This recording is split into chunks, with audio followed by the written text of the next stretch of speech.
جو سندھ کا بڑا ضلع ہے، وہاں پر ایک افسوسناک واقعہ ہوا تھا 3-4 ہفتے پہلے. ایک ماہ بیت گیا ہے اور ان کی جو گتھی تھی وہ سلجھ نہیں پا رہی تھی کہ آخر 13 افراد کس نے قتل کیے اور قتل ہوئے تو کیوں ہوئے.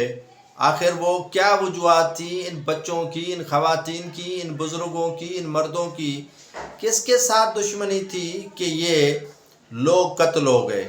بروئی خاندان تھا، ایک ہی گھر کے 13 افراد لقمہ اجل بن گئے. ان کو زہر دیا گیا تھا. معصوم بچے تھے، بچیاں تھیں، خواتین تھے، بزرگ تھے اور مرد شامل تھے. اور 13 جب لاشیں قبرستان کی طرف لی جائی گئیں تو آپ سمجھ سکتے ہیں کہ قیامت صغریٰ برپا تھی اس علاقے میں. سارا خاندان ان کا جو ہے وہ لقمہ اجل بن گیا، جیسے ان پر قیامت ٹوٹ گئی، جیسے ان پر جو ہے وہ بڑا پہاڑ گر گیا.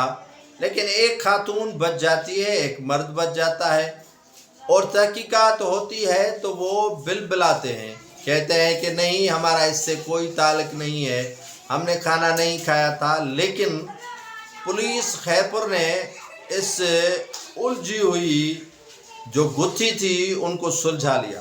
شائستہ نامی خاتون پکڑی گئی اور شائستہ سے جب تحقیقات کی گئی تو اس نے راز افشاں کر دیے، راز کھول دیے، رازوں سے پردہ انہوں نے اٹھا دیا کہ ہم نے کس طرح اپنے گھر کے افرادوں کو قتل کیا، کس طرح ہم نے ان کو زہر دیا اور کیوں زہر دیا.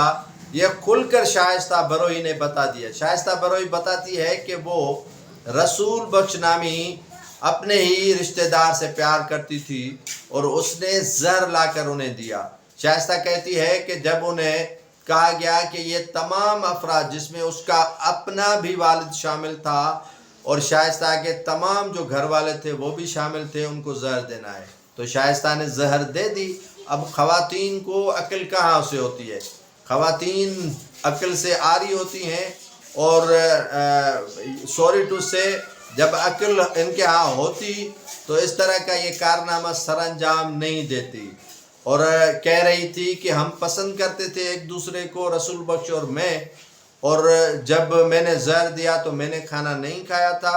اور تمام جو لوگ تھے ہمارے گھر کے، میرے والد، وہ شائستہ کہہ رہی ہے کہ میرے والد، رسول بخش کے والد، ان کی فیملی، میری فیملی، تمام کے تمام افراد کو میں نے زہر دے دیا اور وہ چل بسے اور میں بچی اور وہ رسول بخش بچا جو گھر کے اندر موجود نہیں تھا. ناظرین، یہ صورتحال ہے کہ لوگ اندھی محبت کے قاتل بھی اس طرح لوگوں کے بن جاتے ہیں کہ ان کو کوئی تکالیف محسوس نہیں ہوتی ہے.